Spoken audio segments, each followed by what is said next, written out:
pie, vamos a orar, denle un aplauso al Señor, amén. Denle un aplauso al Señor en esta hora. Y vamos a leer la palabra. Vamos a leer la palabra en el libro de Efesios, capítulo 4, versículo 1. Amén. Efesios 4, 1. Y leemos la palabra del Señor con la autoridad del Padre y del Hijo y del Espíritu Santo. Amén. Dice así el Señor por medio del apóstol Pablo: yo pues, preso en el Señor, os ruego que andéis como es digno de la vocación con que fuisteis llamados. Amén. Vamos a orar al Señor. Padre, te damos las gracias, te damos la gloria y te damos la honra en el nombre de Jesucristo. Señor, queremos hablar tu palabra con autoridad, con verdad. Y queremos, Dios mío, para esto, que sea tu Espíritu tomando nuestros corazones, nuestros pensamientos, nuestras intenciones, conocimiento, intelectualidad, para poder llegar con la palabra a los hermanos, a las personas. Y que cada hermano tenga la atención plena y la intención plena de recibir la palabra. La atención para recibir la palabra como palabra de Dios y la intención plena de hacerla, de entenderla, Señor. Todo esto viene de ti, Padre. Preparamos nuestro corazón para la palabra en el nombre de Jesús. Amén y amén. Pueden tomar su asiento, se pueden sentar. El tema de hoy, el título del mensaje en este día es un llamado muy personal. Amén. Un llamado muy personal. Pueden tomar su asiento, todos los que están de pie. Un llamado muy personal, ese es el mensaje en este día. Y en la iglesia del Señor hay dos tipos de creyentes. Estoy hablando de la iglesia. Hay dos tipos de creyentes. Los que oyen y entienden y se interesan por el llamado de Dios. Los que oyen que Dios los... están claros que Dios los ha llamado. Los que entienden el llamado de Dios a su vida y los que se interesan por el llamado de Dios. Amén. Son tres cosas. Aquellos que entienden que Dios les está llamando. Y están los que no entienden el llamado de Dios, pues los que hacen todo lo contrario, no les interesa, hacen caso omiso. Los que creen que somos cristianos de la misma manera como cuando éramos religiosos antes. Venimos a Jesús, creímos en Jesús y ahora tengo la religión verdadera. Y ahí nos conformamos. Allí creemos que estamos bien, estamos haciendo la voluntad de Dios, así creemos que eso basta. Basta simplemente con haber creído correctamente, haber creído en el Dios correcto. Ya no somos idólatras, ya no estamos creyendo en el Dios equivocado, tenemos la religión verdadera y eso basta. Pero no hacemos caso a qué Dios nos ha llamado. Partiendo del libro de Romanos capítulo 8, versículo 28 al 30, que dice de la manera siguiente. Ponga atención a lo que dice acá. Y sabemos que a los que aman a Dios, ¿cuánto aman a Dios? Así poquito, no importa. Así le dice cuando la esposa le dice, ¿tú me amas? Sí. Te quiero. Ya te creí, le dice. El esposo le pregunta a la esposa, ¿tú me amas? Pues, así le dijo usted a Dios. ¿Cuánto aman a Dios? Amén.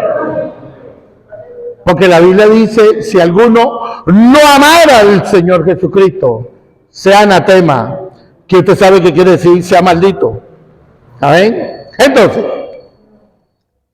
sabemos, mira, es algo que sabemos, que a los que aman a Dios, todas las cosas buenas y cosas malas, le ayudan a bien. Siempre van a sacar algo bueno de las cosas buenas o malas. Luego dice, esto es a lo que conforme a su propósito son llamados.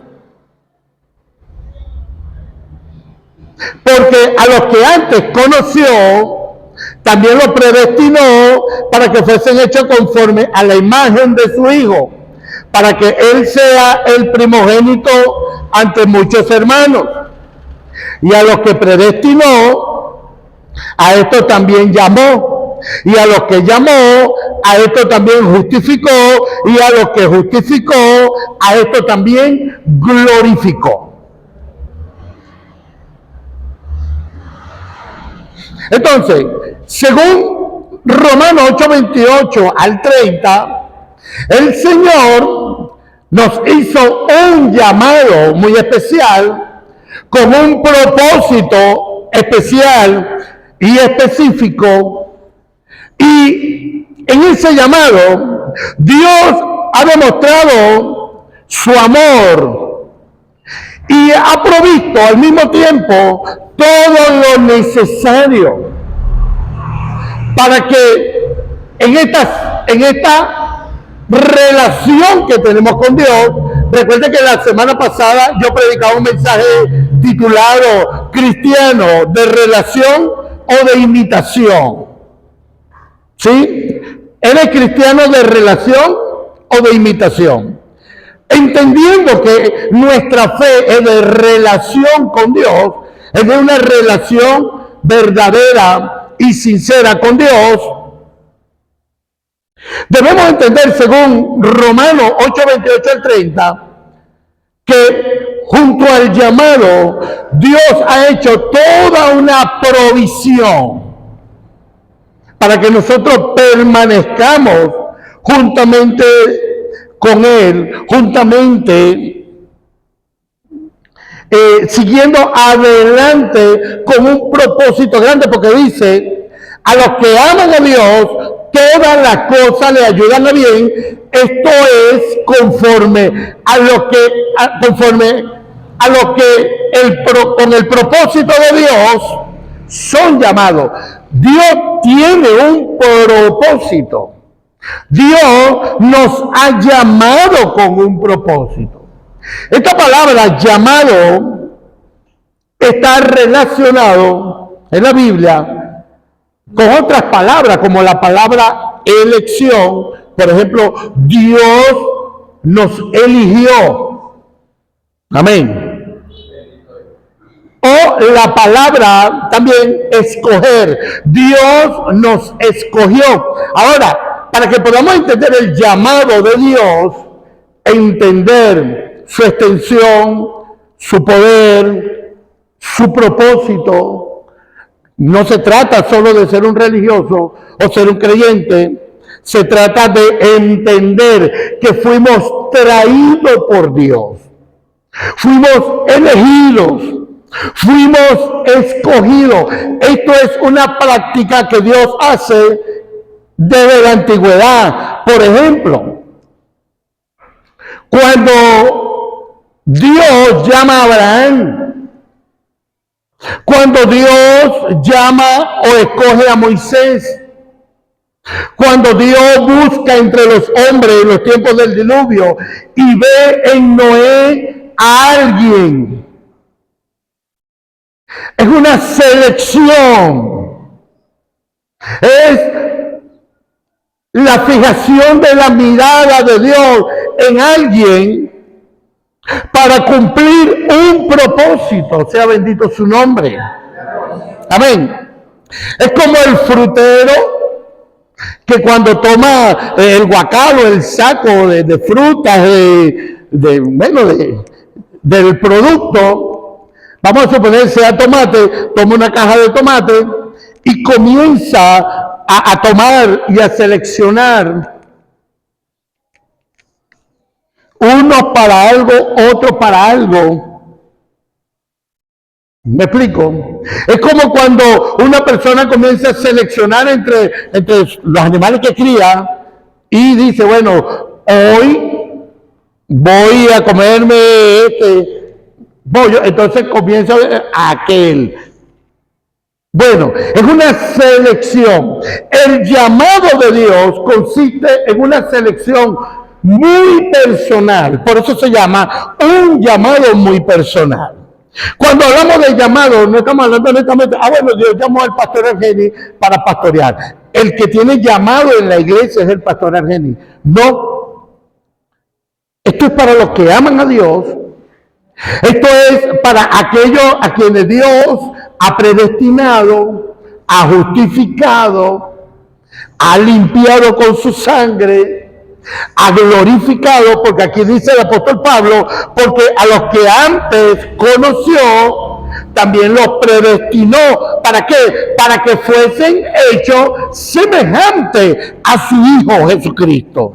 Amén. ¿Cuándo alaban al Señor?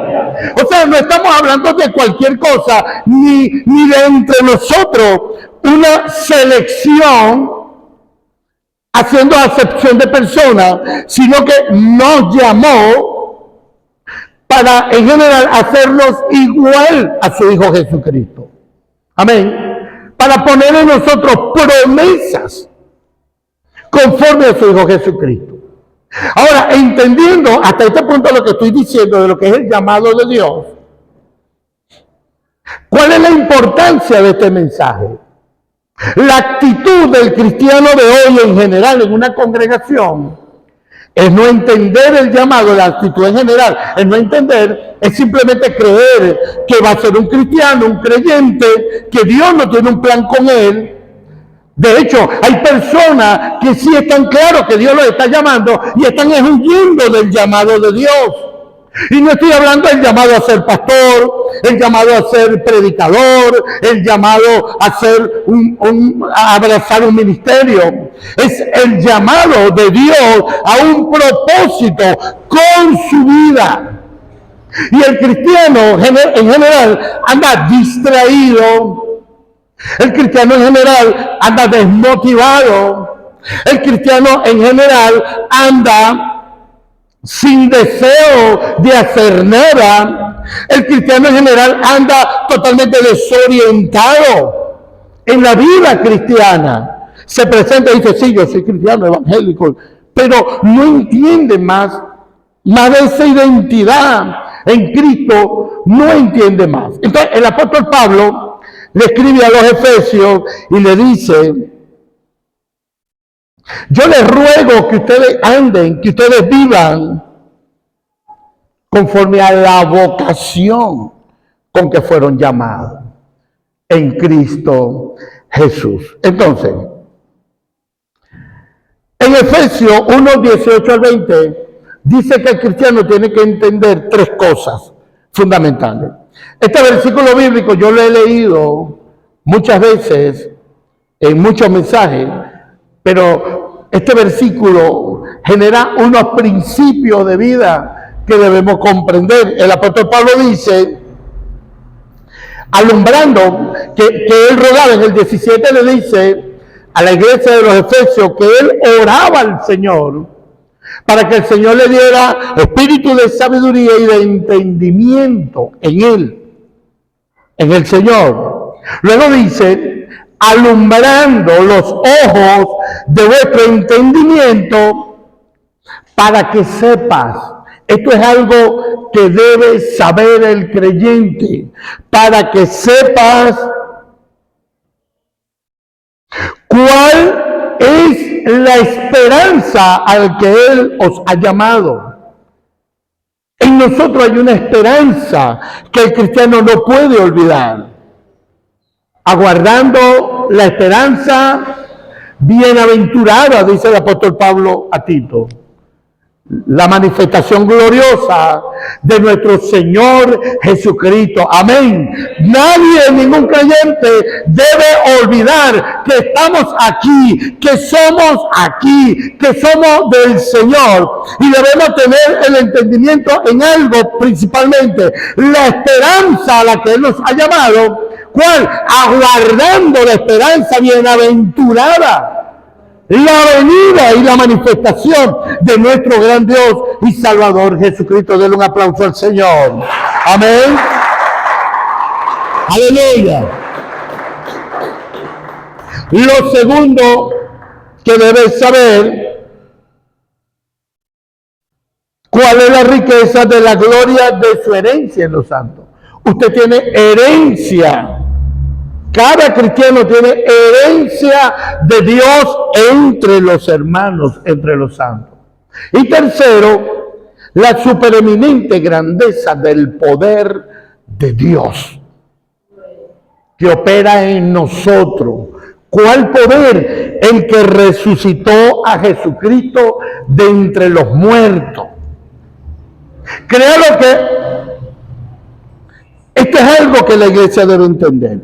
Pero entre una de estas tres cosas está el llamado de Dios.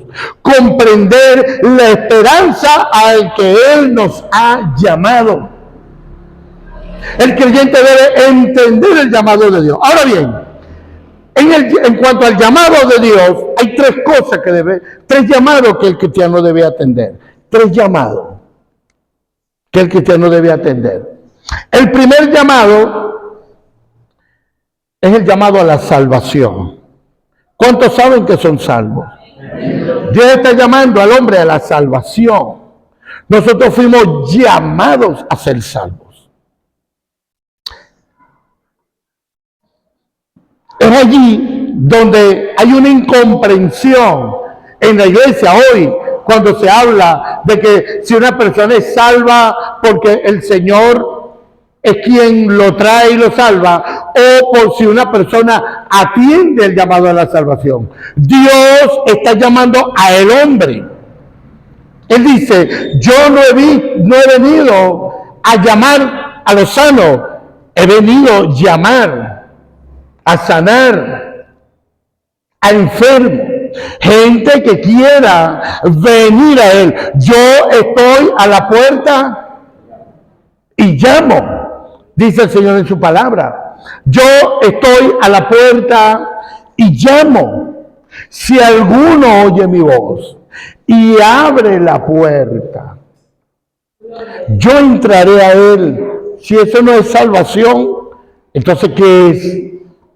Yo entraré a él y cenaré con él y él conmigo. Entonces, Dios llama al hombre al arrepentimiento. Dios llama a las personas a que se arrepientan de una forma decidida. Dios nos ha llamado a nosotros. Y hoy estamos acá porque en un momento, sea por una decisión rápida o por una decisión más pensada, por algo que tratamos de razonar más, o sea por un trato duro de Dios que nos quebrantó y nos hizo caer, porque no todos creímos de la misma manera. Hay gente que creyó en el Señor después de un evento, después de un trauma, de un evento fatídico en una cama. Hay personas que creyó en el Señor por una experiencia espiritual. Bueno, hay personas que tuvieron en su vida una atadura demoníaca y en la liberación pues entendieron que su salida es buscar del Señor. Otras personas creyeron en el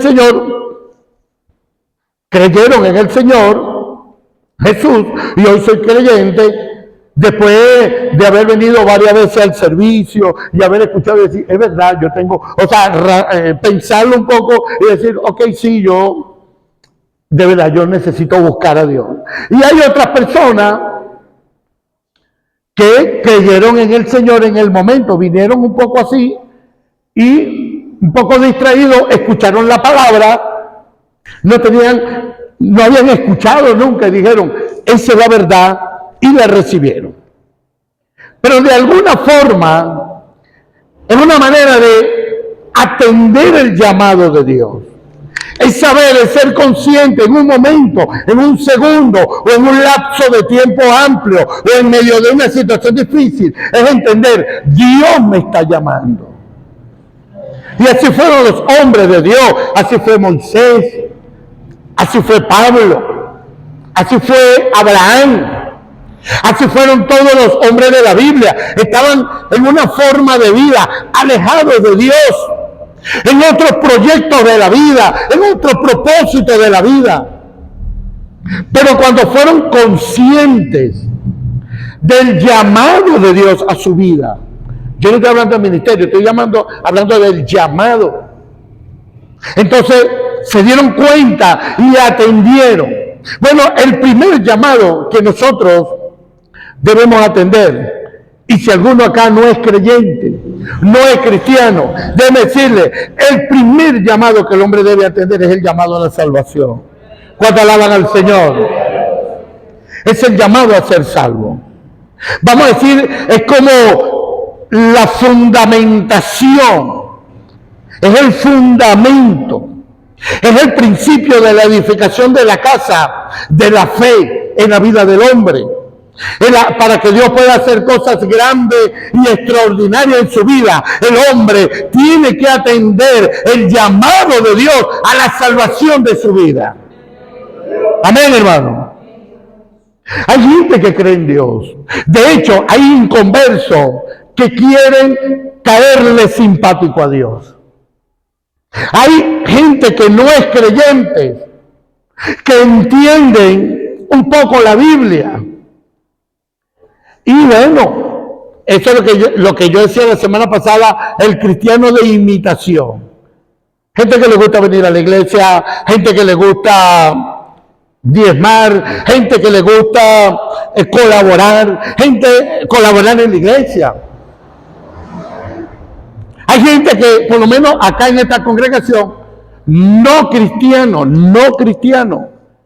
que cuando estamos haciendo esta construcción, yo quiero ayudar, no cristianos, no creyentes. Tómenme en cuenta, yo quiero ayudar, ir a pegar bloques, ir a ayudar, ir a frizar, para lo que necesiten, me dice pastor. Porque simpatizan con el evangelio. Quieren caerle bien a Dios. Quieren que Dios los acepte, pero no toman el camino de la salvación. Amén. ¿Está entendiendo? Si una persona quiere ser agradable a Dios, si una persona quiere vivir para Dios, si una persona quiere que Dios diga, este es un hijo mío, tiene que oír el primer llamado que Dios te hace. Y el primer llamado que Dios te hace es a la salvación. ¿Cuánto alaban al Señor? Es a ser salvo. No es a que hagas cosas por Dios. Dios no necesita que la gente haga nada por Él. Dios no necesita de mí. Dios no necesita de aquel. Ay, aquel hermano, aquella persona se murió porque era que Dios lo necesitaba en el cielo. Dios no necesita a nadie en el cielo. Él está hablando con una hermana, ay no, y mi esposo estuvo muy mal y casi estuvo a punto de morir. Ese que Dios no lo necesitaba. Es que Dios no necesita a nadie. O sea, no murió. Después, Dios no se lo llevó porque no lo necesitaba en el cielo. Dios no necesita a nadie. Ni en el cielo, ni en la tierra, ni en ninguno. O sea, específicamente no necesita a nadie. Como que Dios me necesita a mí como pastor aquí. No, Dios puede tener 1 millón de pastores para acá. No, que Dios me necesita a mí en la iglesia como diácono. No, Dios no lo necesita a usted. Dios necesita un diácono. Y hay millones de diáconos en el mundo. Dios lo puede traer de China y ponerlo aquí en su lugar. O sea, Dios no necesita nada o de nada ni de nadie para hacer su obra. No sé si me explico. Somos nosotros los que necesitamos. Y entonces Dios nos llama. Dios nos extiende su llamado, su invitación de amor para que abracemos la salvación. El apóstol Pablo dice así, 1 Timoteo 6:12, pelea la buena batalla de la fe, echa mano de la vida eterna, a la cual asimismo fuiste llamado. Amén.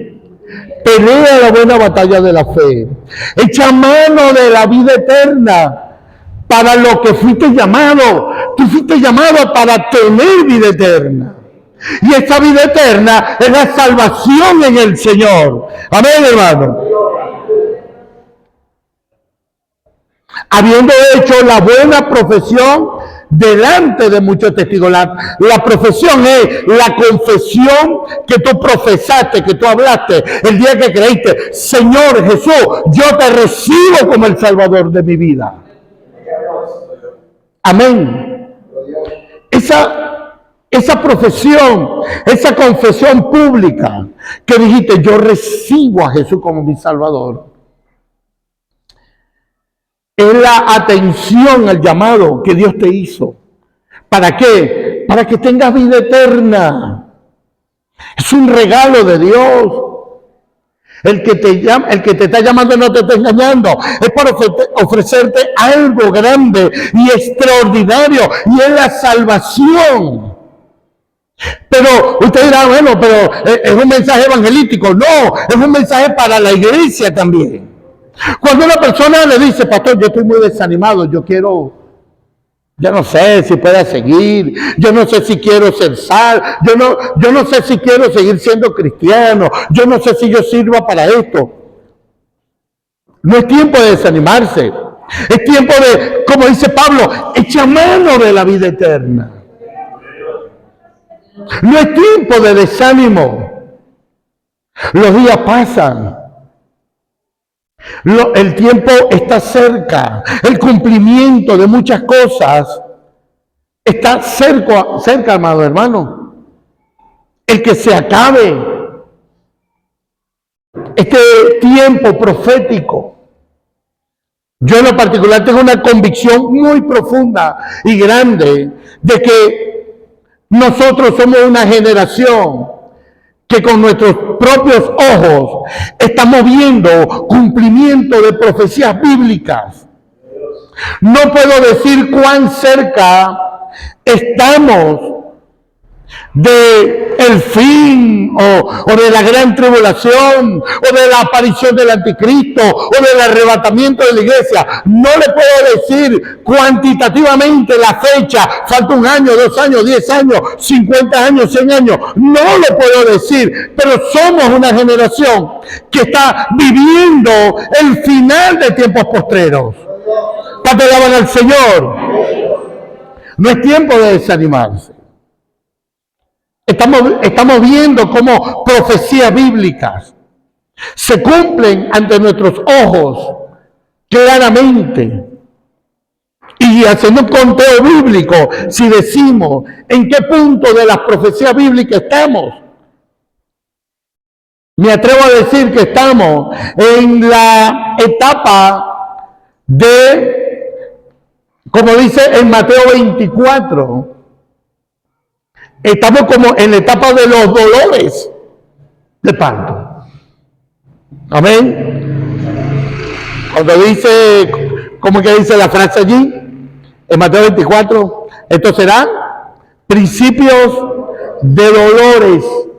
Estamos en la etapa de principios de dolores cuando se ha de desatar lo que vendrá sobre este mundo. Cosas terribles, cosas grandes. Entonces, el cristiano tiene que echar mano de la vida eterna. El apóstol Pedro, en 1 de Pedro 3:9 dice, fiel es Dios por el cual fuiste llamado a la comunión con su Hijo. Jesucristo, su Hijo Jesucristo, nuestro Señor. Fiel es Dios por el cual fuisteis llamados a la comunión. Tú fuiste llamado a la comunión con su Hijo Jesucristo, nuestro Señor. Entonces, la vida cristiana, estas palabras son poderosas. La vida cristiana no es para que la vivamos primero divorciados de Dios, sino en la comunión con Jesucristo. En la comunión consciente de que tenemos una relación con Cristo. Y le voy a decir algo, hermano, eso yo me lo sé. Sí, usted se lo sabe quizás intelectualmente, pero esto lo debe saber el cristiano de forma práctica. Debe demostrarlo en la vida de fe práctica. ¿Sí? Tenemos tantas creencias, vivimos tantos temores, tanto miedo. Usted escucha al cristiano promedio hablando y usted dice, y eso puede ocurrir con nosotros, o sea, es una autocrítica. Pero yo hablo por mí, cada vez que entiendo más esto, trato de mejorar mi fe. Salirme un poco del pensamiento común y comenzar a vivir la fe conforme la Escritura dice que Dios ha hecho en nuestras vidas. Le explico. El cristiano promedio está lleno de desánimo, de desesperanza, de miedo, de propósitos y proyectos divorciados totalmente de Dios, viviendo dominado por la propia carne, o sea, haciendo las pasiones y los deseos, débiles a sus propios deseos, débiles a su propia capacidad de sostenimiento propio, de dominio propio, de templanza. Y todo eso es una indicación de un divorcio de la comunión y de la relación con Dios. No se trata de que el cristiano sea un robot y yo no siento, yo no tengo emociones. No, no se trata de eso. Se trata de no ser dominado. El cristiano promedio es muy esotérico. Ve el evangelio de una forma muy mística. Y entendemos lo espiritual, entendemos que lo espiritual es dinámico, el mundo espiritual se mueve. Yo creo eso. Yo creo que existe el diablo, que Dios lo reprenda. Yo creo que existen los demonios allá. Yo creo que hay maldad. Yo creo que hay gente mala. Yo creo que hay gente satánica. Yo creo, sí creo que hay un poder demoníaco que se mueve. Pero por eso es que tenemos al Señor en la vida. Por eso es que el Espíritu de Dios vive en nosotros. Amén. ¿Para qué? Para que vivamos no abrumados por las cosas de esta vida, de este mundo, sino para que vivamos en el poder de Dios. Para eso el Espíritu de Dios está dentro de nosotros. Para eso el Señor, el apóstol Pablo dice, Dios nos llamó para que vivamos en la comunión con su Hijo Jesucristo.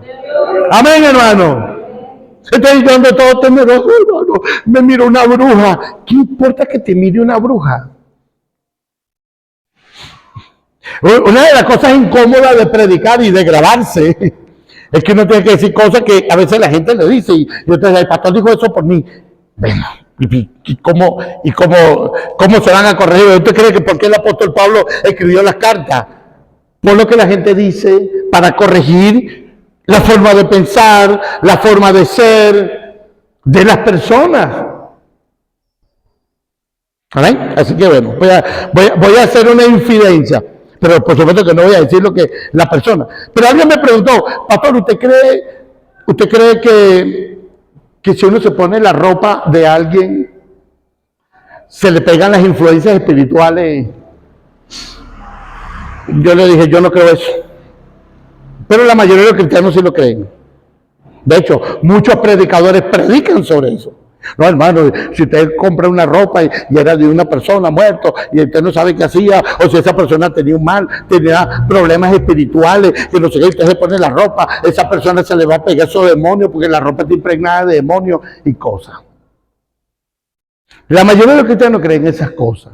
Yo no creo eso. No, sí, hermano, porque uno tiene que estarle ministrando a la ropa, hay que ministrarle a la casa, hay que ministrarle. Mire, eso quiere decir que usted no vive en la comunión del Hijo de Dios. Porque se supone que el Espíritu Santo está en usted para eso. Si no, entonces, ¿para qué hace el Espíritu Santo dentro de usted? Si no es guardarlo. Amén. El cristiano promedio está metido en un pleito, en una guerra espiritual. Yo creo en el concepto de guerra espiritual, pero no que veamos demonios. Ay, mira, el hermano usó esa corbata, yo le vi que se movía un demonio aquí en las rayas. Por favor. Sí, porque entonces vemos demonios en todo. Ay, yo voy caminando aquí. Ay, esta casa tiene demonios. Ay, aquí pasó esto. El cristiano promedio anda en esa vida. Hermano, créalo, el Señor te llamó. El Señor te llamó. ¿Para qué te llamó? Para hacerte libre de todas esas cosas, para salvarte de esas cosas. Dale un aplauso al Señor. El Señor te llamó para salvarte de este mundo, para salvarte del enemigo, para salvarte de los ataques del diablo, para salvarnos, para que vivamos quietos, amén, en la comunión del Señor. Ahora, no se meta donde no se debe meter. Pero el cristiano no debe vivir como que sí, el Señor me salvó, pero yo ando solito aquí, y yo llamo a Dios y no viene, y entonces yo no lo siento, y no es que lo sienta, es que debe saber lo que está ahí. La comunión con el Hijo de Dios no depende de mi fidelidad, depende de la fidelidad de Él. ¿Sabiste eso? Si la comunión con el Señor, la comunión es la relación de salvación, dependiera de mi fidelidad, de la suya, no funcionaría. Porque todos nosotros somos unos infieles. Levanta la mano el fiel, que no le falla al Señor.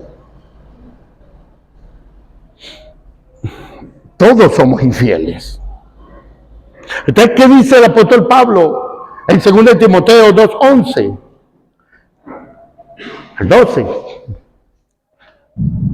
Palabra fiel y digna es esta. Amén. Y entonces dice que si nosotros fuéramos infieles, Él permanece fiel. La comunión con el Señor, la comunión de la relación de salvación con el Señor, no depende de nuestra fidelidad, depende de la fidelidad de Él. Él fue el que hizo la obra, Él es el que nos llamó. Cuando entendemos esto en cuanto a la salvación, entendemos Romanos 8:28 hasta el 36.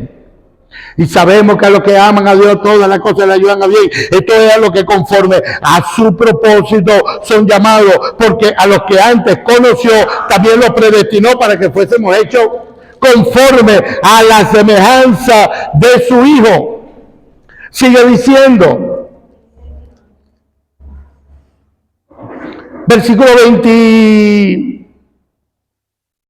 versículo 30, y a los que predestinó, a esto también llamó, y a los que llamó, a esto también justificó, y a los que justificó, a esto también glorificó. Que pues diremos a todo esto. O sea, Pablo está diciendo cosas tremendas, grandes, abundantes, que Dios ha dado. Mira, la Biblia dice, a los que conoció. No está hablando de un punto de salvación. Simplemente Dios mira sobre los hombres y conoce a todos los hombres. Y a los que conoció, está hablando del mundo, a eso los predestinó. Y luego a los que predestinó, a eso los justificó. Los llamó. Y a los que llamó, a eso justificó, y a los que justificó, los glorificó. No está hablando de los que se murieron, está hablando de usted. Y después dice, entonces, si Dios ha hecho todo eso, entonces, ¿qué vamos a decir? Si Dios es por nosotros, ¿quién contra nosotros? El brujo me hace temblar. Por favor. Hermano, es que la vida es dura, es que los políticos, es que la situación, es que... No, hermano. Luego dice, el que no escatimonia a su propio hijo, sino que lo entregó por todos nosotros. ¿Cómo? Pregunta Pablo. No nos dará juntamente con él, con Cristo, todas las cosas. ¿Quién acusará a los escogidos de Dios? El pastor los acusa. Hermano, usted está mal, usted está para el infierno, porque eso es lo que hacemos los pastores, juzgar a la gente. La función de un pastor no es ser selectivo con la gente, quién está mejor, quién está peor. ¿Cuál es la función de un pastor? Vamos a ver si usted la entiende. Vamos a ver si usted entiende la función mía. El pastor, usted tiene que agarrar al hermano y ponerlo en disciplina, porque los hermanos de la iglesia recomiendan al pastor. Mire, pastor, usted sabe que yo vi al hermano o a la hermana tal. Yo pienso, pastor, que usted debería quitarlo, disciplinarlo, quitarle la cena del Señor. De alguna manera es como que juzgarlo, ponerlo en su sitio. ¿Sí me explico? Pastor, ahí sí lo dijo la hermana, lo dijo el hermano. Voy a hacer caso. ¿Cuál es la función del pastor? Aquí dice, ¿quién acusará a los escogidos de Dios? Versículo 33. ¿Quién acusará a los que Dios ha escogido? ¿Quién? Si Dios lo escogió, ¿quién lo desestima? A ver, estoy hablando de la magnitud del poder del llamado de Dios a la comunión con Él. Amén. Si Dios nos llamó, levanta la mano los que saben que Dios los ha llamado. ¿Quién? La pregunta es para usted. ¿Quién lo puede acusar? Pero no para que haga lo malo. Ay, ahorita sí tengo carta libre. No se trata de eso. Pero si el Señor te ha justificado, si el Señor te ha escogido, ¿quién te acusará? ¿Quién condenará? Dice el apóstol Pablo aquí. Cristo es el que murió. Yo ni Cristo me llamo. Amén. Yo ni Cristo me llamo. La única persona llamada Cristo que yo conocí en mi barrio, le llamaba Cristo, su nombre era Cristo. Era un borrachito de plaza. Para completar. Que andaba más. Era un borrachito y Cristo Medina, muy conocido en el barrio. Y era un borrachito, el único Cristo. Aparte del Señor, eso es la única persona que yo llegué a escuchar que se llamaba Cristo. Yo Cristo no me llamo y no conozco a nadie que se llame Cristo. Por eso hago el comentario. Cristo, ¿quién condenará? Cristo es el que murió, más aún el que también resucitó, el que además está a la diestra de Dios, el que intercede por nosotros. Mientras nosotros nos estamos condenando unos a otros, ¿qué está haciendo el Señor? Intercediendo por su pecado, para que se mantenga la comunión. Mire las instancias. Entonces, ¿quién podrá condenar? ¿Quién podrá menospreciar a una persona o juzgar a una persona a quien Dios ha justificado, ha perdonado, ha predestinado, ha glorificado. Yo cuando leo este texto me acuerdo al pueblo de Israel viniendo frente a Moab, y arriba en el monte estaba Balaam, y estaba Balac, el rey de Moab, queriendo maldecir al pueblo, queriendo enviar una maldición contra el pueblo. Y cuando Balaam, el falso profeta, va a abrir la boca para maldecir al pueblo, que ese pueblo sea exterminado, que ese pueblo caiga, que le venga una peste. O sea, Balaam iba a decir 500,000 cosas, pero cuando abre la boca para maldecir al pueblo dice: ¿quién como ese pueblo? Que se echa como león, que se levanta como león. Aleluya. ¿Quién? Y entonces el rey aquel le dice: no me lo maldigas, no me lo bendigas, te he contratado para que lo maldigas. Y él le dijo: ¿cómo puedo yo maldecir al que Jehová ha bendecido? Amén, hermano, dale un aplauso al Señor. ¿Cómo puedo yo maldecir al que Jehová ha bendecido? ¿A cuánto Dios ha bendecido? ¿A cuánto? ¿A cuánto Dios ha bendecido? ¿De quién te puede maldecir? Hermano, me dijo que yo nunca iba a levantar cabeza. No hay pastor que pueda maldecir un creyente. Si usted se va de esta iglesia, a usted le va a ir mal. Eso no es cierto. No hay nadie que pueda maldecir a un creyente que Dios ha llamado, ha justificado, ha predestinado, ha glorificado. No hay nadie que lo pueda hacer. Mira la magnitud y el poder del llamado de Dios. El cristiano tiene que vivir en esta vida digno, con la frente en alto, delante de los mundanos, delante de todos. Amén. Ese es el primer llamado que debe atender. El segundo llamado es el llamado: ya somos salvos y el poder de Dios opera en nosotros. El segundo llamado tiene que ver con el llamado a la santidad. El llamado a la santidad. Primera de Pedro 1:14 al 16. Dice el apóstol Pedro: como hijos obedientes. Pedro le dice a la iglesia que deben portarse como hijos, pero como hijos obedientes, porque hay dos tipos de hijos: hijos obedientes, hijos desobedientes. Amén. 1 Pedro 1:14.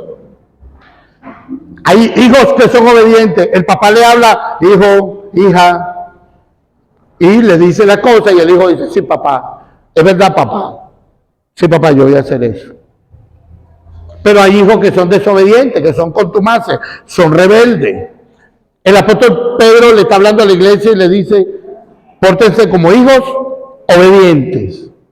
Como hijos obedientes, no se conformen a los deseos que antes tenían, estando en la ignorancia. Cuando teníamos religiones, vivíamos en ignorancia. Pero ahora que somos hijos y tenemos el conocimiento, no vivamos como ignorantes. Hay ricos que viven como pobres, hay sabios que viven como ignorantes. Sino como aquel que te llamó es santo. ¿Cómo es Dios? Diga: santo. Dios es santo. Sean ustedes también santos en toda vuestra manera de vivir. Esa palabra, sean santos en toda vuestra manera de vivir. La palabra santo quiere decir apartado. Apartado. Volvemos de nuevo con las frutas. Es una selección. Se aparta, se limpia, se coloca en un lugar aparte. Entre las frutas se apartan las frutas buenas de las malas, para que los gases, los ácidos de la fruta mala, que ya está dañada, no dañen la fruta buena. Entonces apartamos el melón, apartamos las naranjas, apartamos los tomates, apartamos las frutas, las buenas, las que están bien, las que están limpias. Las limpiamos más y las colocamos aparte para que las frutas dañadas con sus gases ácidos no pudran la otra. La palabra santidad es apartar, es seleccionar, es una acción totalmente divina. Dios, aunque mira a los hombres, Dios, aunque se acerca a los seres humanos, Dios es un Dios santo, que para que el hombre, el ser humano, pueda tener comunión con Dios, el hombre tiene que estar apartado.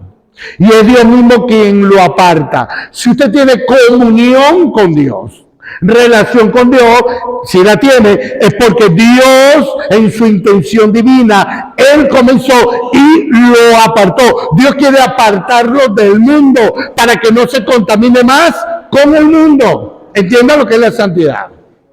De manera que la iglesia tiene convicciones, la iglesia tiene propósito, forma de vida distinta al mundo.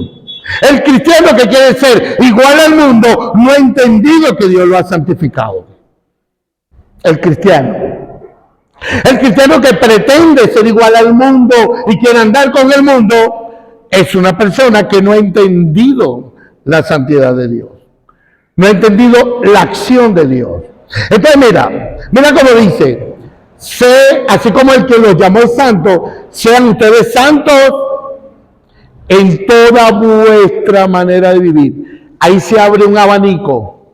Ese versículo bíblico es como un hipervínculo que cuando tú le das en la computadora, esa letrica azul, cuando tú le das, se abre. Esa palabra, toda vuestra manera de vivir, es como en la computadora, en el celular, cuando te abre un hipervínculo, abre todo un esquema de información.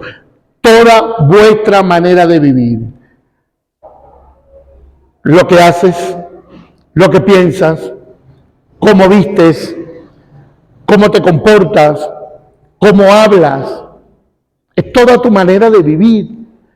¿Qué piensas? ¿Qué quieres? ¿Qué te gusta? ¿Qué te mueve? ¿Qué te apasiona?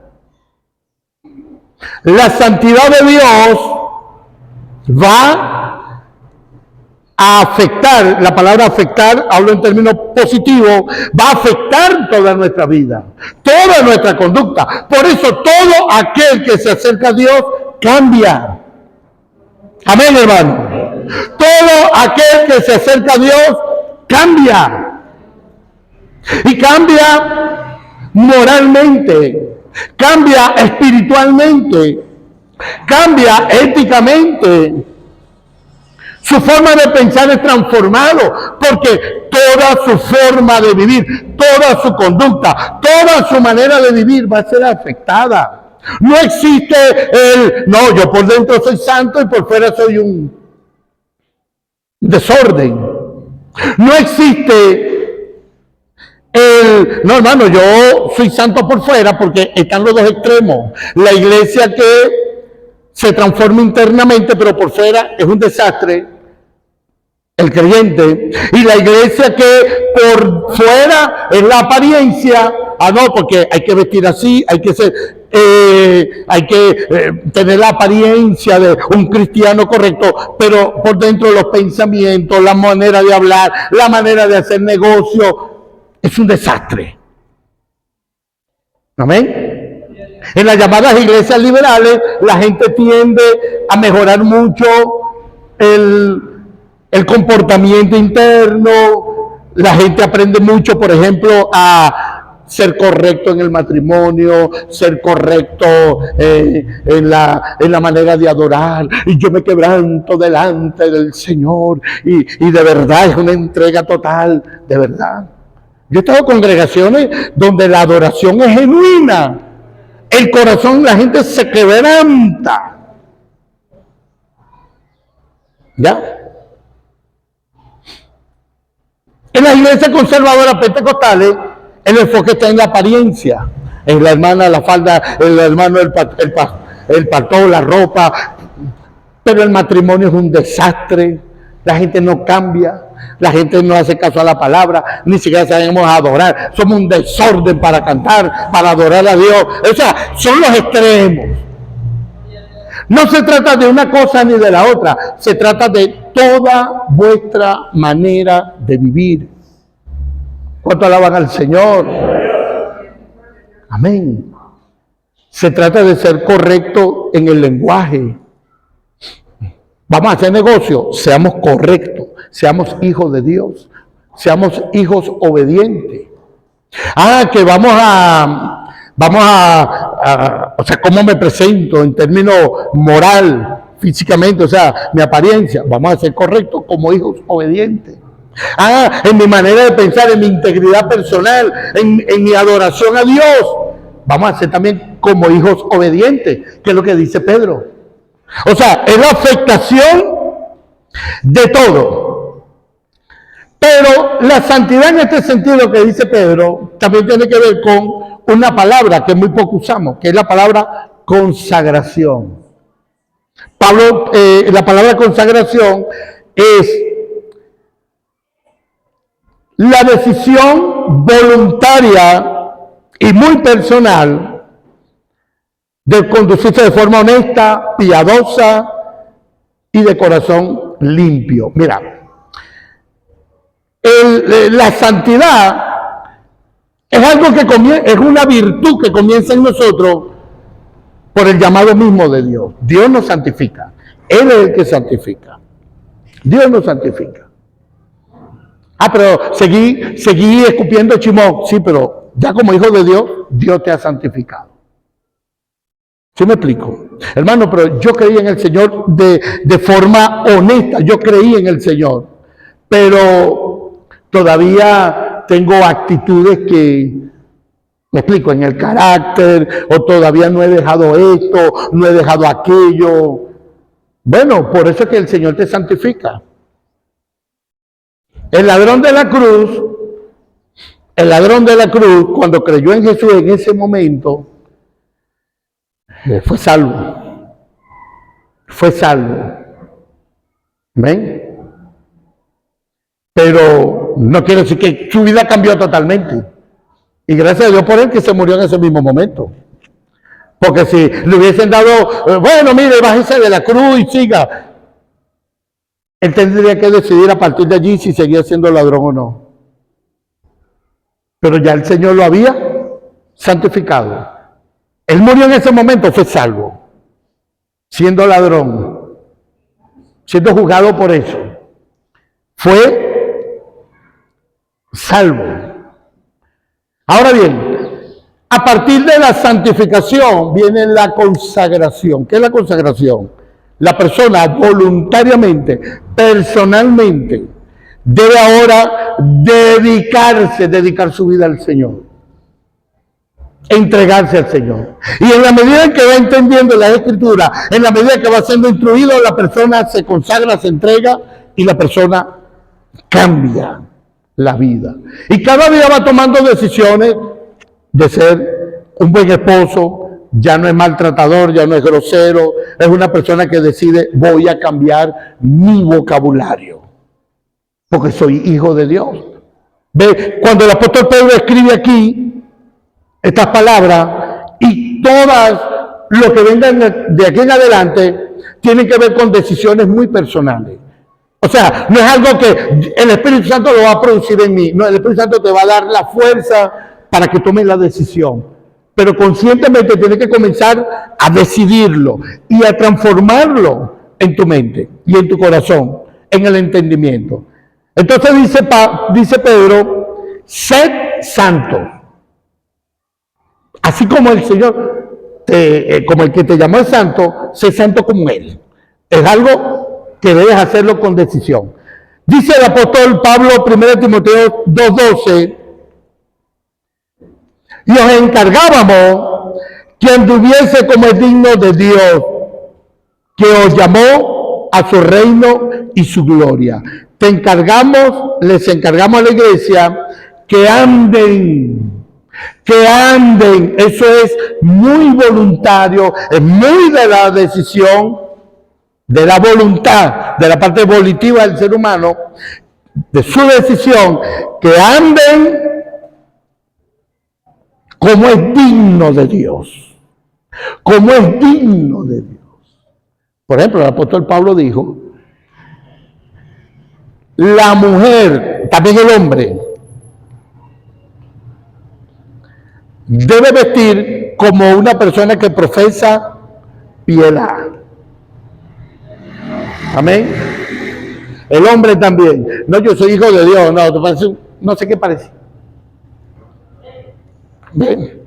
Luego sigue diciendo, primero a los Corintios 1:2, a la iglesia de Dios que está en Corinto, a los santificados,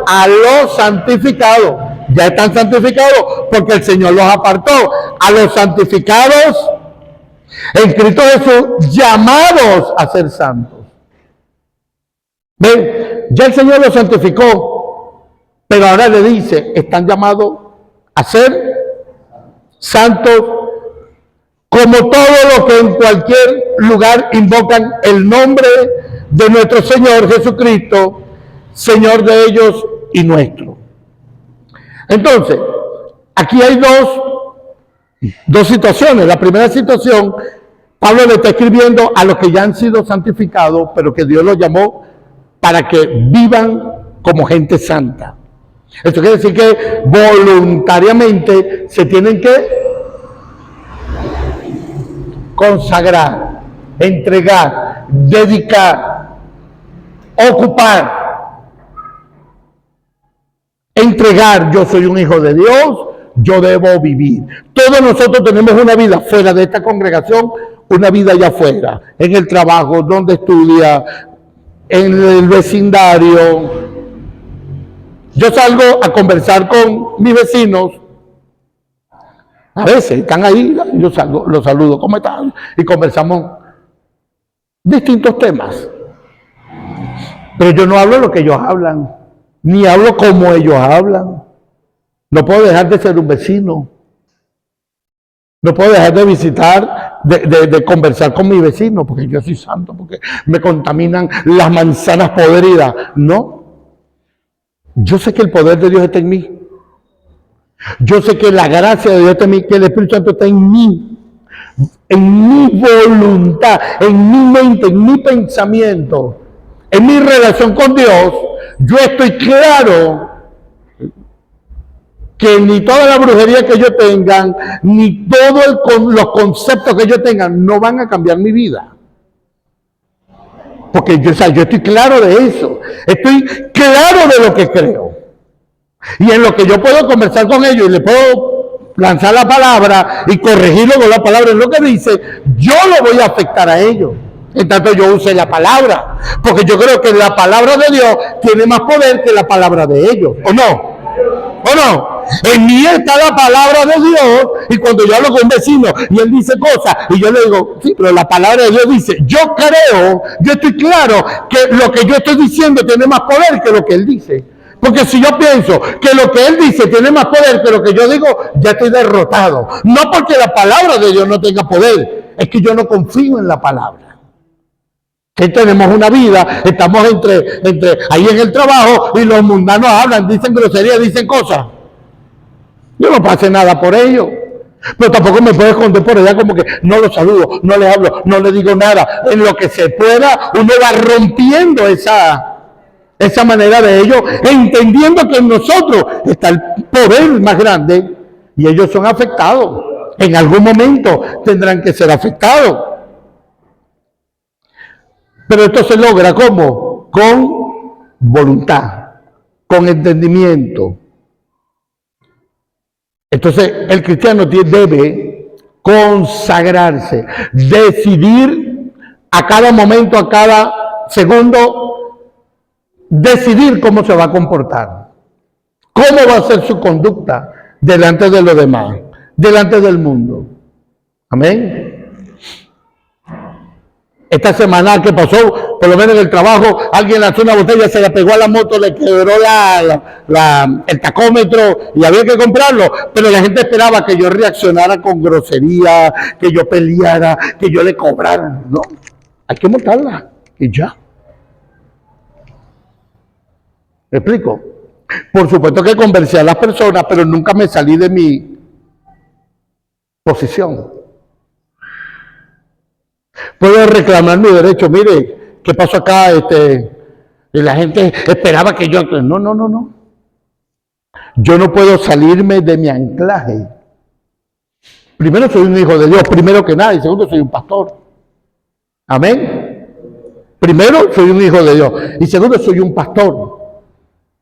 Yo decido cómo me comporto ante una circunstancia. Usted también, que me voy a caer a golpe con los demás. ¿Qué voy a hacer? Voy a empezar a ofender porque me rompieron algo allí. No lo puedes hacer. Amén. Y cuando tú te mantienes en tu postura, claro, entonces tú entiendes. Cuando entiendes que Dios te llamó a ser santo, entonces te consagras. Y no importa lo que pase, no importa lo que digan, no importa lo que venga, no importa en qué te estás enfrentando, tú no vas a dejar tu posición, porque tú sabes que Dios te llamó a ser santo. Donde te pares, donde estés, en el hogar, en la familia. Ay, que los hijos se desencajaron. No te desencajes tú, deja que ellos tú mantén, tú eres papá, tú eres mamá, sé santo. Amén, hermano. Que la esposa se puso, sé santo. Que el esposo se puso rebelde, reclamándote, sea santa. Porque a eso te llamó Dios. Eso quiere decir que no voy a reclamar mi derecho, sí, pero con santidad. En una postura correcta, mejor dicho. En una postura correcta, como corresponde a una persona en la santidad. Amén. El tercero, y mira lo que dice aquí Pablo en Tesalonicenses, antes de pasar al último punto, pues no nos ha llamado Dios a inmundicia, sino a santificación. Eso es determinante. Entendamos que Dios no nos ha llamado a andar en inmundicia, sino a que Dios nos llamó a santificación. No podemos olvidar a qué Dios nos ha llamado. Primero a ser salvo, segundo a ser santo. Y lo tercero que Dios nos ha llamado es a servirle. A servirle.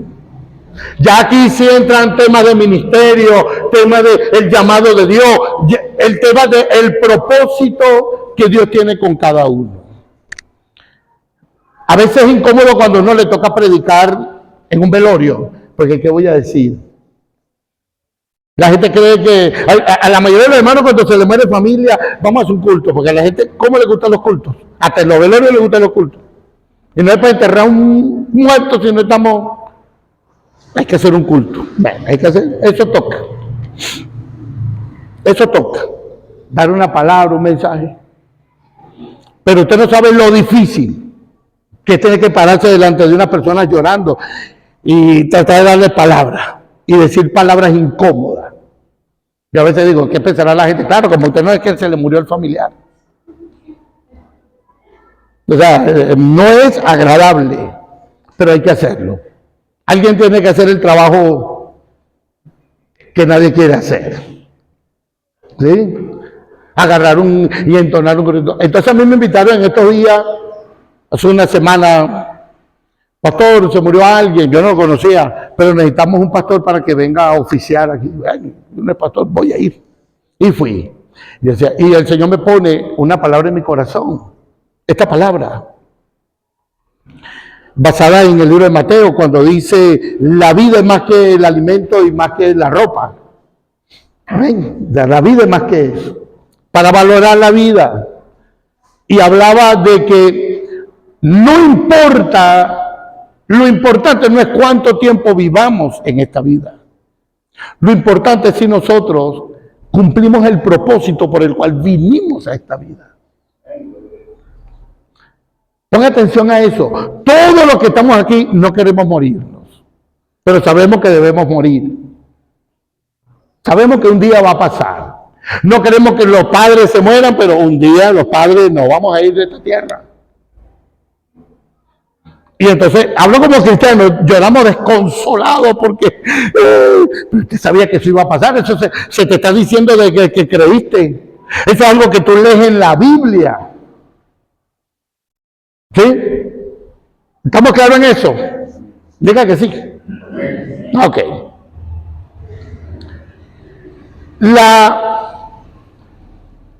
El estar en esta tierra no tiene sentido si no alcanzamos el propósito con el cual Dios nos tiene en esta tierra.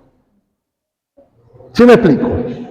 Si yo le digo a usted quiere vivir largo aquí, la pregunta es ¿para qué?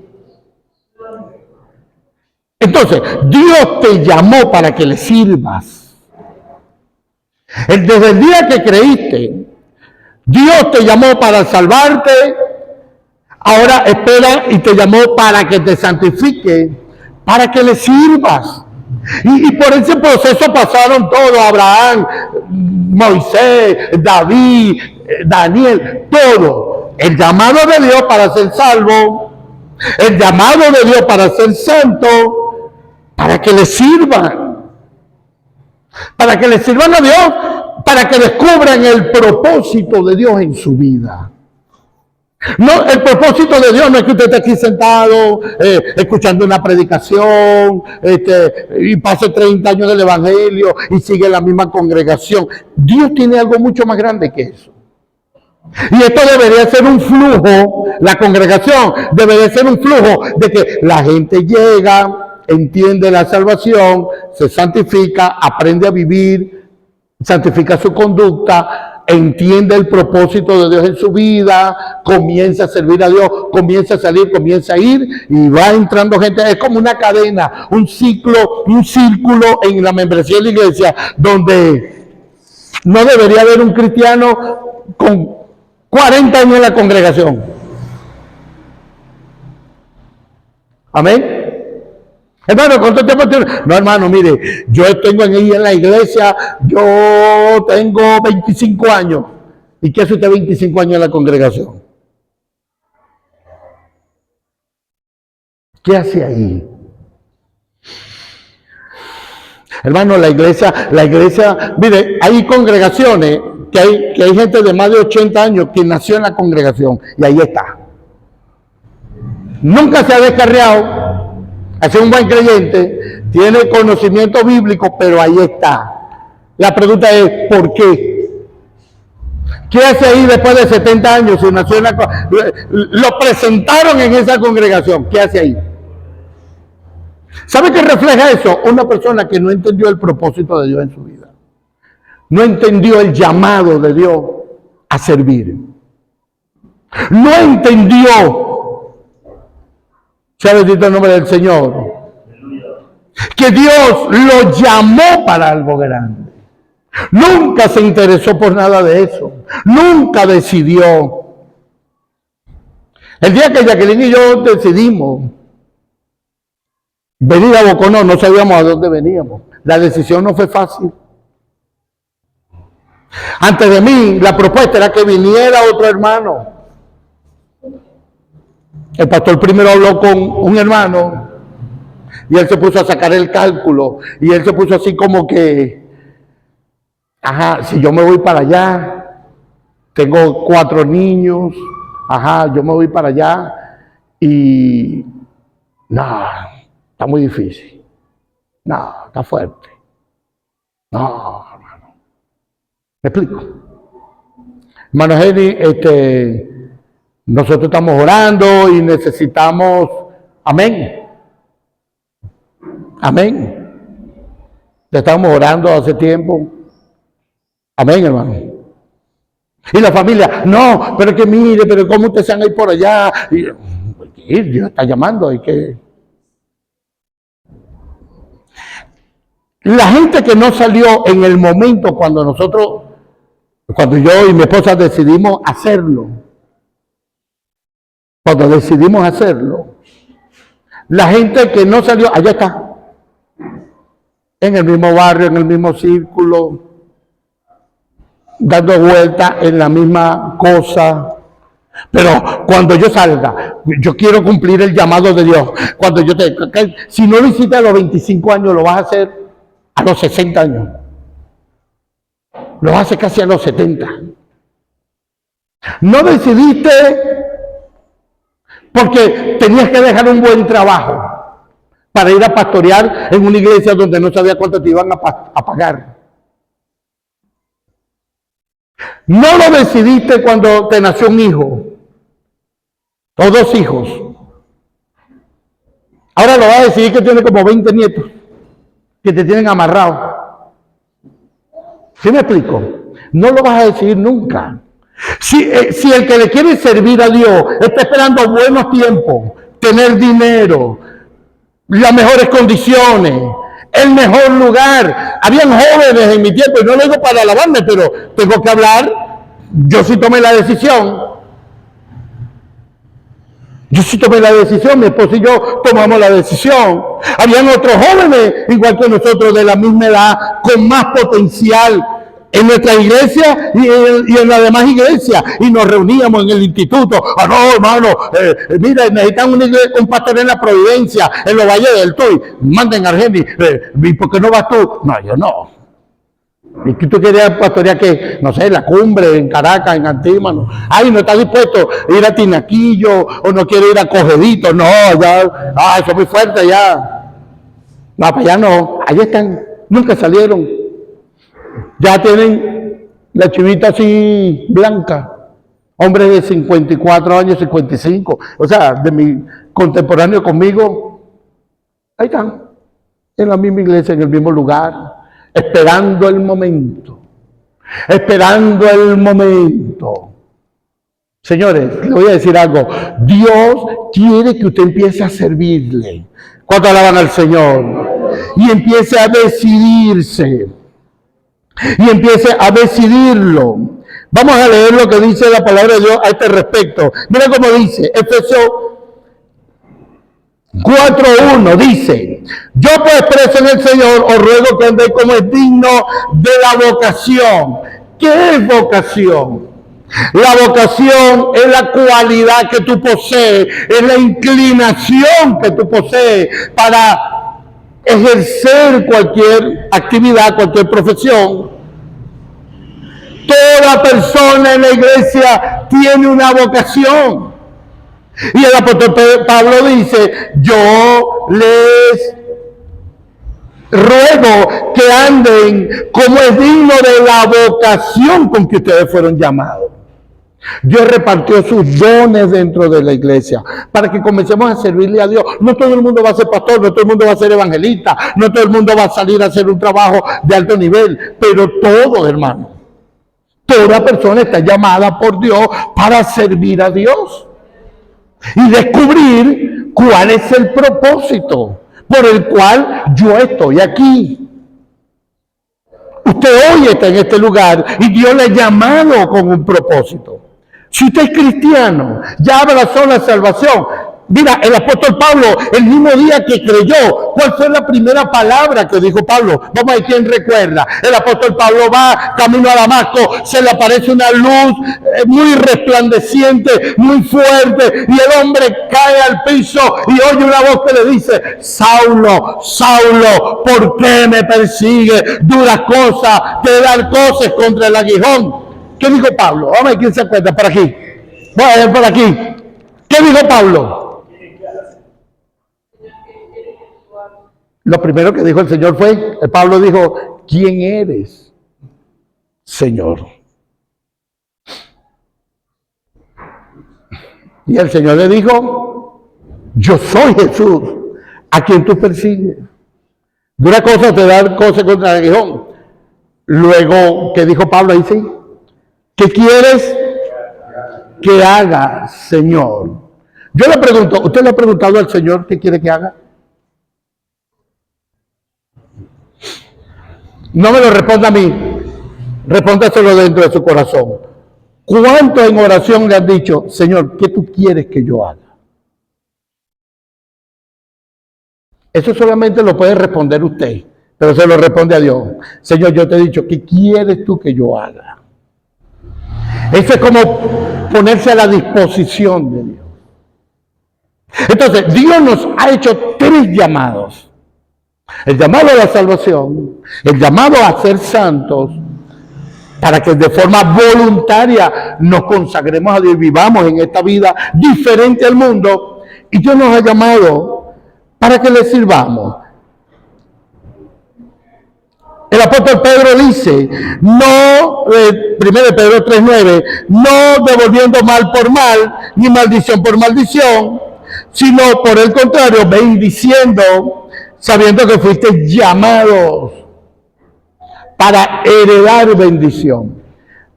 Aquí está hablando de herencia, las herencias se van pasando. Esta palabra heredar bendición es recibirla y darla, recibirla y darla. Nosotros fuimos llamados para recibir una bendición que vamos a heredar sobre otros. Mire, recibir de Dios como herencia una bendición que vamos a heredar sobre otros. ¿Estamos entendiendo cómo funciona?